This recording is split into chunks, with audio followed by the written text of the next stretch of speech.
Hi everyone, my name is Yael and I'm a part of Como product marketing team. On today's webinar, we're going to show you everything you need to know from the moment you've edited all your app pages and finalized your app content. So before we begin, I'd like just to say a few words about Como.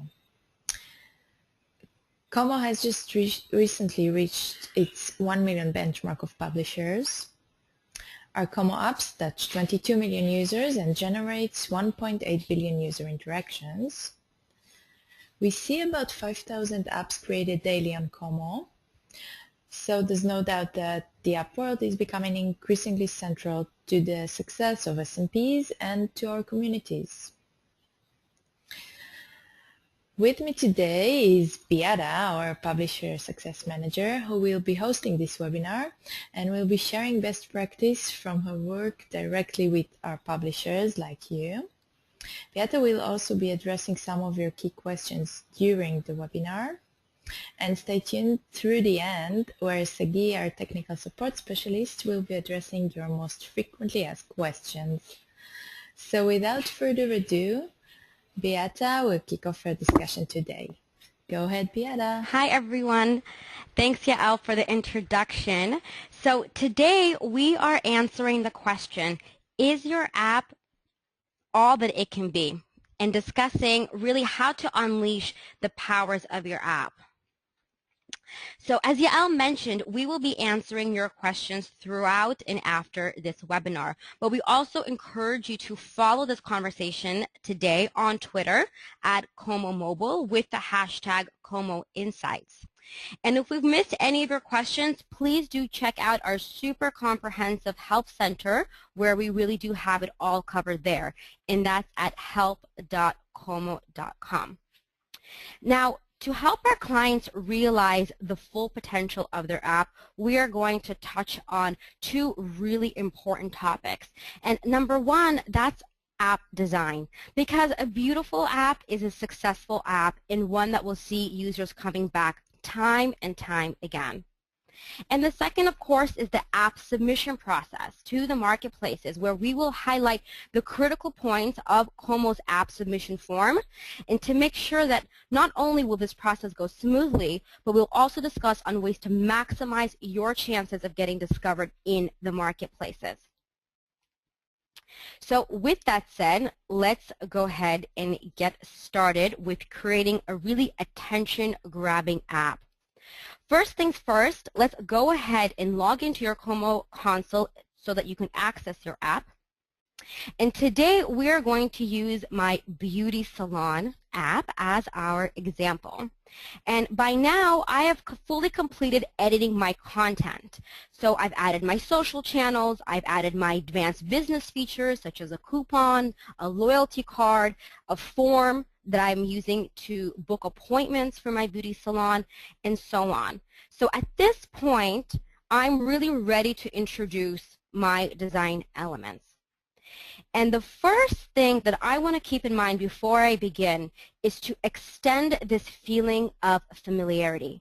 Now, by now, my clients and prospects have seen me offline. They've seen me on my website. They've seen me on Facebook, and they recognize my brand. And I want them to feel right at home when they visit me for the first time on my app. So as far as best practices are concerned, our first tip for you today is to make sure that your app is easily recognizable to your existing business and brand. So with that in mind, let's go ahead and begin by clicking the Style and Navigation tab. And the first thing that we will see is a series of themes that we've already created for you. And now these themes include a really high definition, beautiful background image and a corresponding color palette, which, by the way, you can edit all of those features as well. Or, of course, you can create your app entirely from scratch, customizing each layer from start to finish, which is something that we are going to do today. So next, we are asked to select from a number of navigation layouts. And we're presented here with 4 options. You can go ahead and click on them and see how they look in real time and play around with them. And keep in mind an important note about choosing the navigation layout. Now, depending on what background image you choose, you want to select the most fitting layout. So for example, if you have some text or a really bright design on your background, you don't want it interfering with the actual text of the navigation. So you'll see exactly what I mean in just a minute when I will upload my background image and explain to you why I will have chosen this specific layout. So next, we have the color scheme. Again, you can fully customize your colors or choose from a color palette that we've already provided to you. Now, these colors are going to be corresponding with a number of different places in the app, such as the header, the link, buttons, main text titles, and so on. And for your convenience, we went ahead and created an index. So if you click here under Content Color, you'll see a pop-up with a definition, an index, if you will, of the various contents and where those colors are going to be corresponding inside the app. Okay.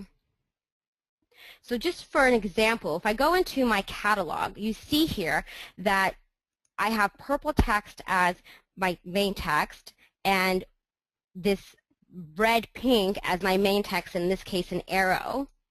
And if I dive deeper, I can see that I've chosen deliberately for my call to action to be green, for it to pop out more. So again, keep that in mind. The different colors are corresponding to the different places inside the app.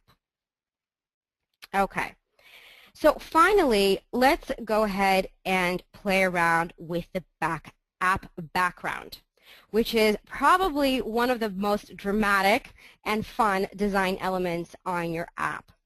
Again, to make this process as easy and error-proof as possible, we are providing you with quite a few beautiful and high-quality options that you can choose from.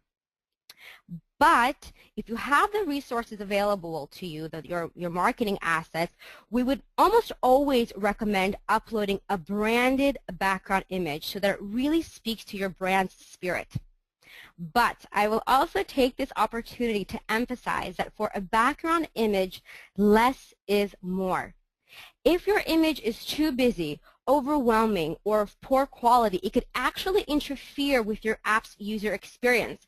And friends, whether it is your app or your website or any other marketing place, we certainly always want to keep in mind clean usability. So let's go ahead and upload an app image. I'm going to go ahead and click on this pencil. And for the sake of time, you see that I've already uploaded a background image for the tablet, so I'm just going to go ahead and run an example of how to do it for the smartphone. So here's my background image, assuming that this is an image very much associated with my brand and one that our clients have seen before in my salon or perhaps on Facebook. So, and keep in mind that the necessary size here, we're dealing with 640 by 90.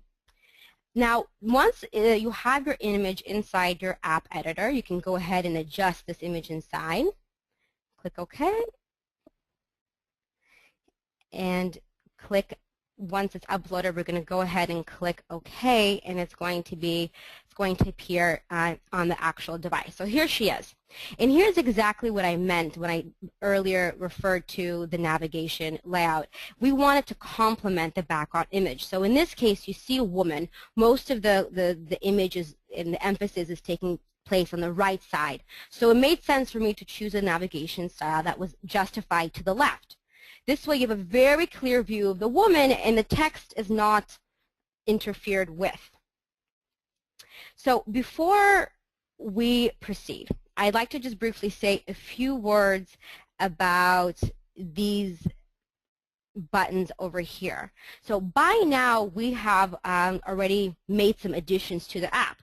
We have uploaded a background image, we've chosen our navigation style, so, and I am happy with the changes that I've made, so I would like to go ahead and click Save.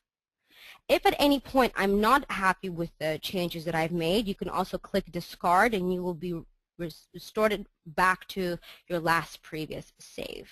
And then finally, of course, once you're done editing, you can click done editing and you will be directed back to the dashboard where you can choose from a number of next steps. Before we leave the header, just forgot to mention that we do have another wonderful feature called overlay color. And what this does is adds a really nice tint. So you'll see in a minute, there's a lot of purple in my brand. So I'm going to go ahead and add a nice purple overlay. And you could just leave it like that. It's a nice feature, nice accent. Okay, so let's move on to an extremely important design component, which is the header. Now, your header is the place to insert your logo, your brand, your color, your fonts. This is your storefront sign. And you can resort to plain text, which is what you see in front of you. We called it beauty salon. But I would also encourage you to upload a proper image. Again, sticking with our branded emphasis here. And you can simply grab the image from your website or any other marketing collateral and just resize it to 640 by 88. So I'm going to go ahead and click the image icon and upload this background directly from my computer.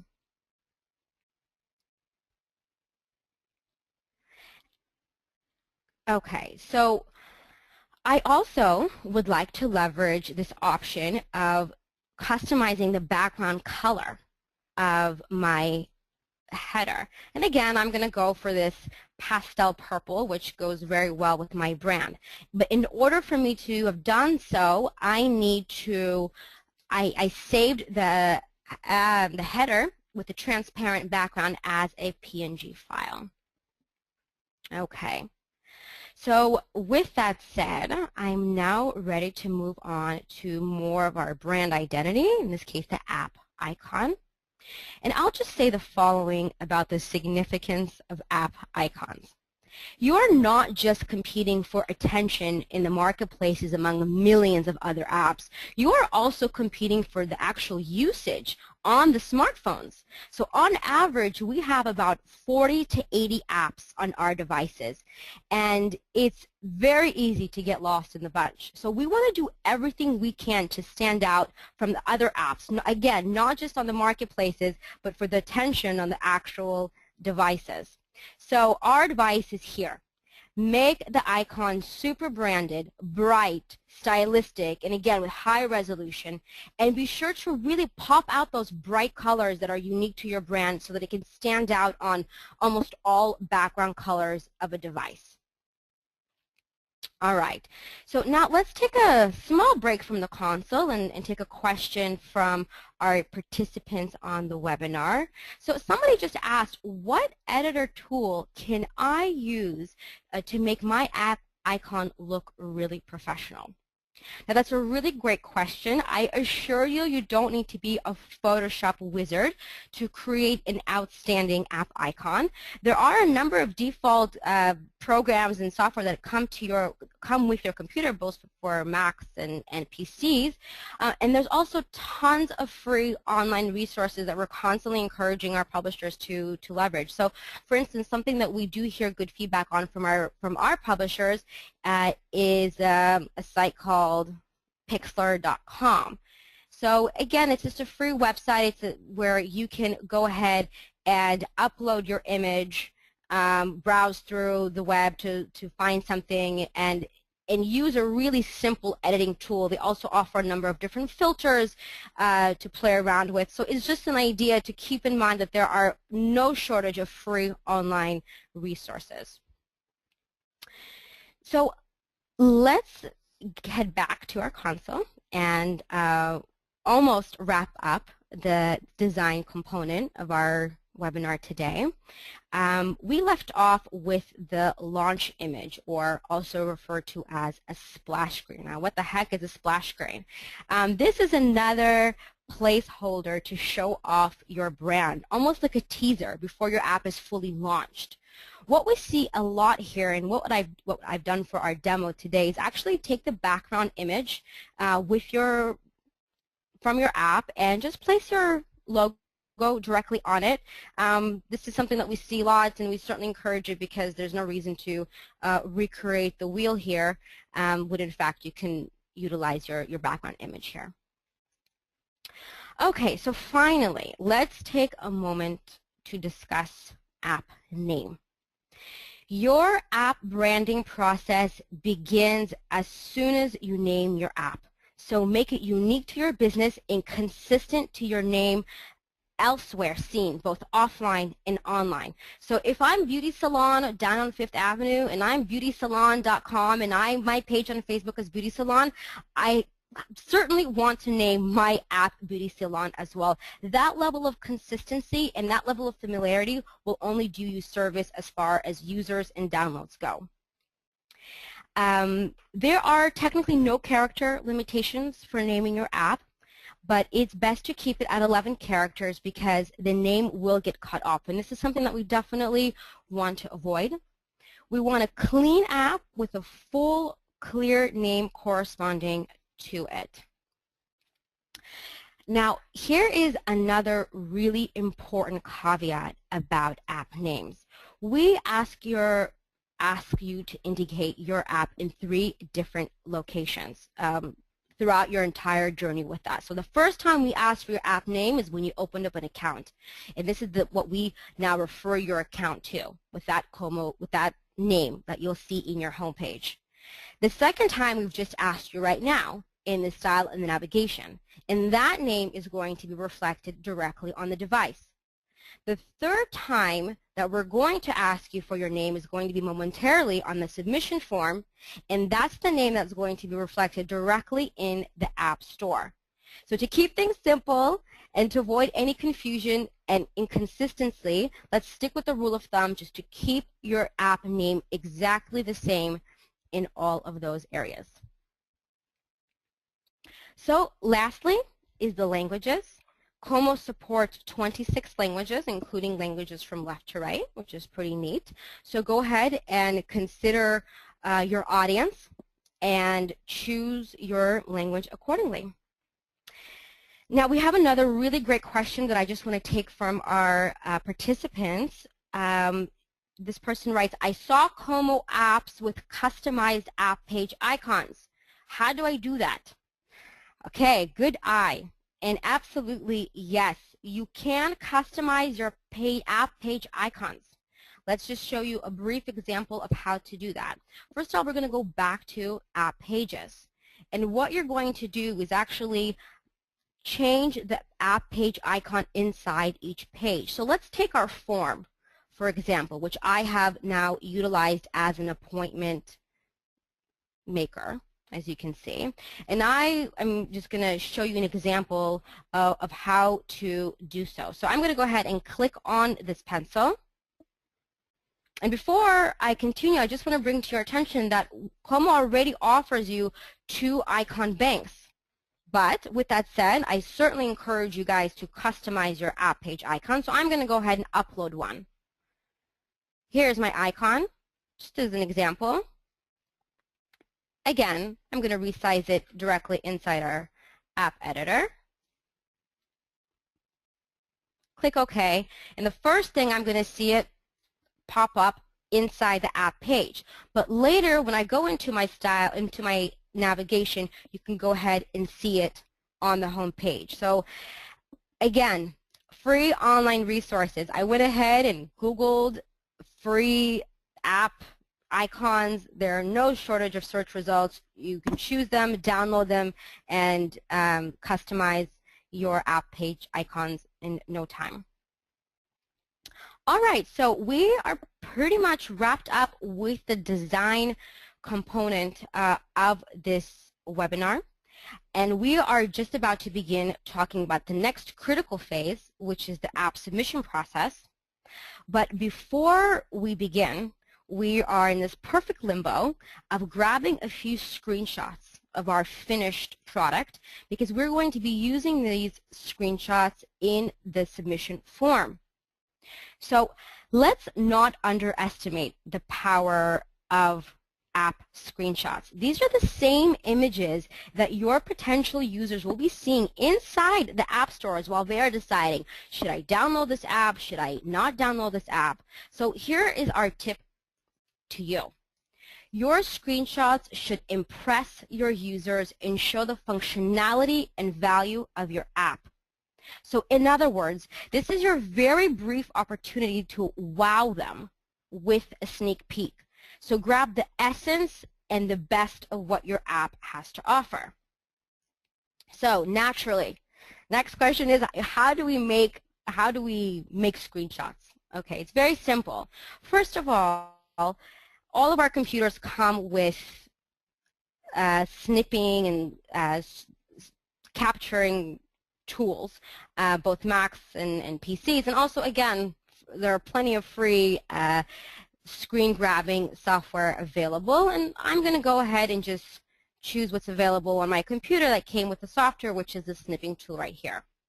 Actually, before I do that, I want to first select the page that I want to do a screenshot with, and in this case, it's going to be my coupons page. Now, the reason, again, going back to our tip, the reason I'm choosing this coupon is because it's immensely valuable.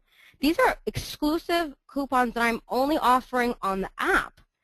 It also happens to be a very good-looking page. So I'm confident that if someone has to decide, should I download this app, should I not download this app, this is going to be enticing. This might be my bait. So I'm thinking along those lines. So let's do an example of a screenshot right here. Actually, let me scroll down to see. Okay, here we go. Whoops, we're not going to save that. Okay, let's try this again. Here we go. All right, so and I'm going to go ahead and save this directly to my computer because, as I said, we're going to be utilizing these screenshots momentarily. Now I'm going to repeat this process, 2 screenshots for a smartphone and 2 screenshots for the tablet. So I want to take this opportunity to address your attention to the right of our simulator. And we can view the simulator in several forms, in smartphone or in the tablet. It doesn't matter actually which device you choose. We just want to be able to also now see this in tablet form to, again, make the exact same screenshot. In this case, I'm going to choose something else for the sake of diversity, like my products page, which, again, I'm very proud of. I think this is going to be a very good bait because I get to showcase the products that I'm selling and, again, possibly for discounts. So this could also be a nice page to showcase. Okay, so with that said, with our design completed, with our screenshots in place, we are finally ready to move on to the app submission process. So before we begin, I'd like to take a quick poll to know from you guys, do you have an app that's active in any of the marketplaces? Let's see, we will. All right, the responses are coming in. Very interesting. So far, it looks like most of you guys are already active in the marketplaces. That's fantastic. All right, so, but no doubt that some of the best practices that we're going to talk about are still applicable to everyone, especially when we touch on discoverability in the app stores. All right, going back to the console. There are several ways to access the, wait 1 second. There are several ways to access the app form. 3 ways, one on your dashboard and one on your home page and one directly from here, from where we're standing, by simply clicking to market. And the first thing that you'll note once we get to the home page of our submission form, it's taking a second to load, there we go, is that you see 3 tabs. it's important to make note that each app store requires its own form, which is exactly why we have those 3 tabs. Some fields in the forms do overlap, but we're going to point out some important key differences. Okay, so for starters, both Google and Apple require developer account fees, which is a developer account, which is a strict policy as a way to ensure that the app holders, you guys, retain full control of your content, geo settings, app prices, and so on. But we pick up from there to do the heavy lifting for you and submit the app to the marketplaces. So I'll mention one more other thing before we actually enter the form. So this is to all of our premium clients. This is a service that we provide to you, the app submission. So when you're on this form, definitely go ahead and click Submit for me. We would not recommend doing the app submission on your own, and we do have over 90% submission success. So really, by all means, let us do all the heavy lifting for you. So as I mentioned, the App Store and the Google Play do require developer account fees. It's one of the developer accounts, but it's important to point out that Amazon actually, you can go ahead and click, you can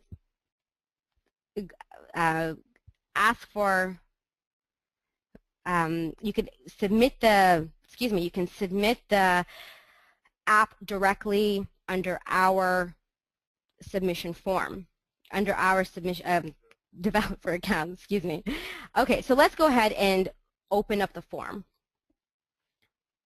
The first thing that we see is the developer account credentials.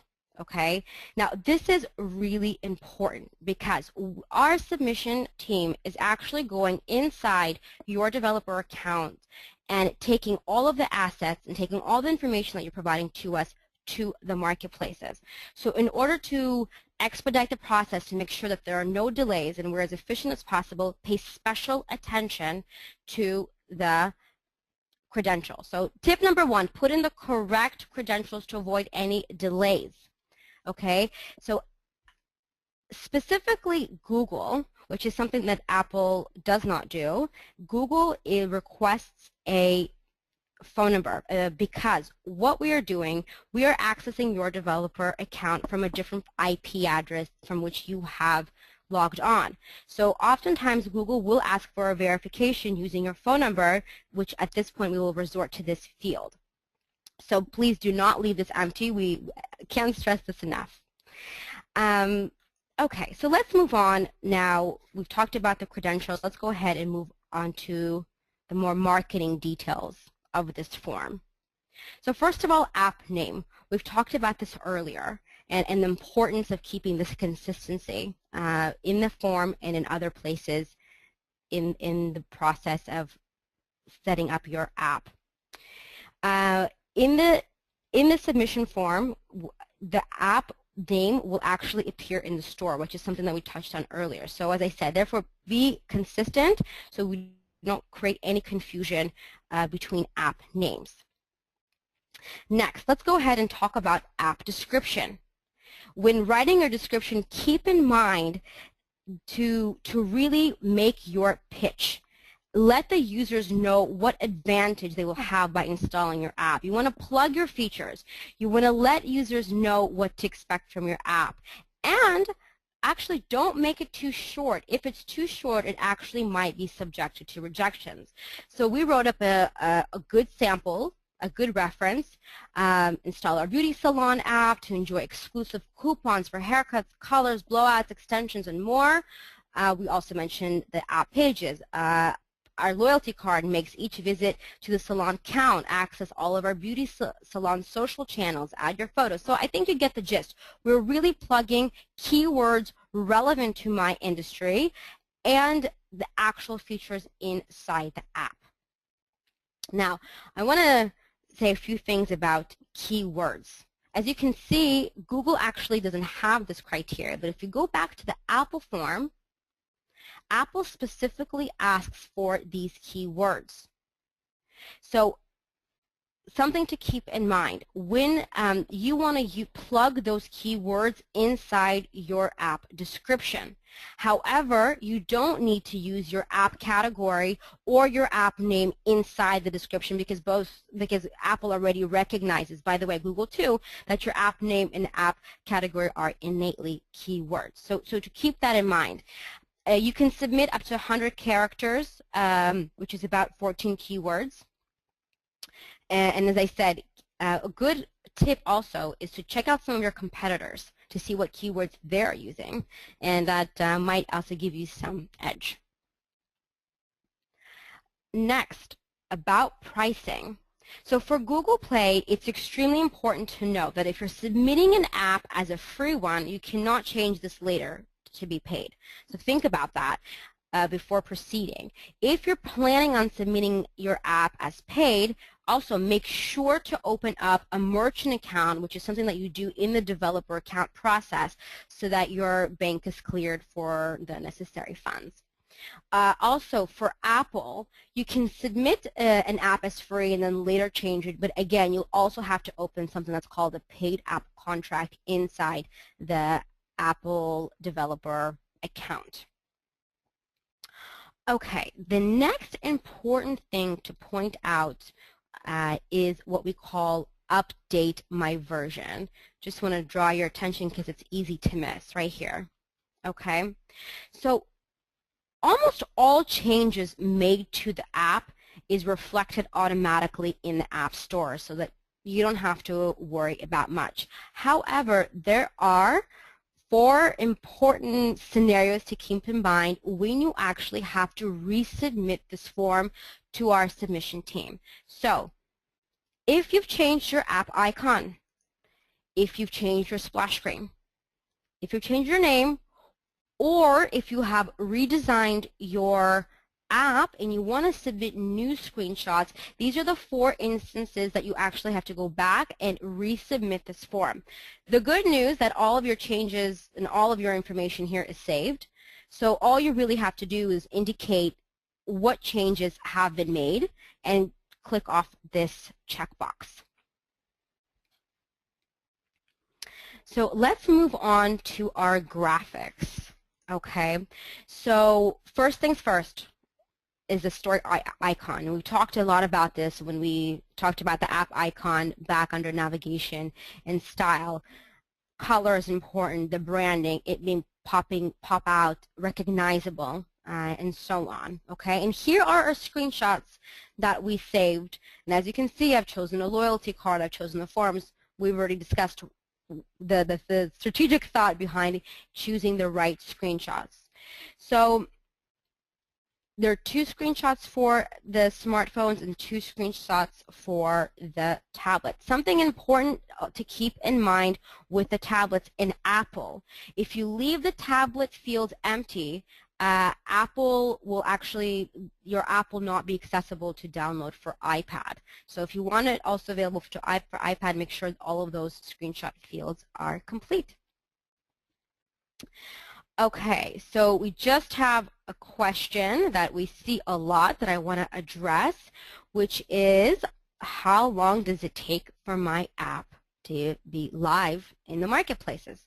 It's a very good question, and I just want to start off by saying it's discretionary because both Apple and Google have their own approval process.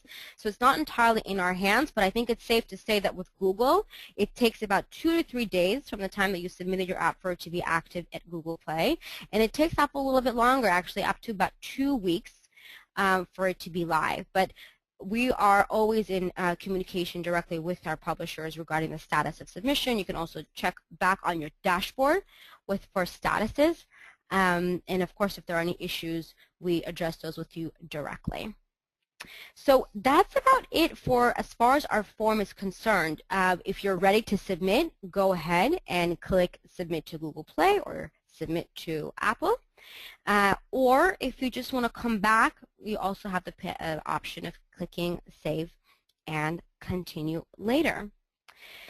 So this pretty much wraps up those two really important components of maximizing the potential of your app, which is the app design and the app submission process. And as promised, we're going to have Sagi, who is from our tech support and also submissions, to address your questions that have been mentioned throughout this webinar. So without further ado, I will give Sagi the floor. Hey everybody, I hope you can hear me well. So we're going to refer to 3 simple questions that we saw during the webinar. So the first of them was how to present my store's products on my app. In order to do so, we have a very nice feature called collections or catalog that you can use. First of all, I should remind you that people that are using Amazon, for example, to present their products on Amazon can actually import everything from their Amazon store into their application automatically. So this feature actually provides you with the option of building your own catalog, your own collection with all of your store's products, which is very easy, very neat to use. Pretty simple. Moving forward, we've been asked which features can serve as a contact us form. So you do have 2 options to do that. You can actually place a static contact us form that presents all of your contact information, or you can actually build a form that can be used as a contact us point, and moreover, you can actually modify this form to present just about anything or any contact option that you want to. You can actually create a mailing list using this way, using this feature, and or create such a mailing option that can actually provide you a point of contact with your users. And this is really easy to use. And we also have, if you don't want to modify this feature, you can actually use the ready forms that we present on the platform. Another question was how to share customers' experience on the app. So we actually support 2 really nice features. One of them is called the Live Album, which can give your customers the option of sharing photos from your venue, from your store, or from your service that you provide. And basically, they can just post up any photo with any comments saying how lovely is your service. And another option is actually importing and presenting other options of reviewing your service, such as Yelp. And this is for those who are using this service specifically. Any other questions that you would like us to refer to, or anything else that you need assistance with, you can always contact us through the Help Center, the very informative Help Center. And to summarize it all, I'm going to head back to Beata. Thank you. To be really informative. Listen, I just want to reiterate what Sagi said. We want to hear from you. We want to hear your feedback on this webinar, on ideas for future webinars, and we certainly want to be able to assist you. We're available 24/7 on our Help Center, and also the best way of reaching us is through our Help Center. And let's stay connected through our social channels. As I said, we are continuing this conversation on Twitter with the hashtag HomoInsights, and we hope definitely to see you guys very soon. So thanks again, and have a great day.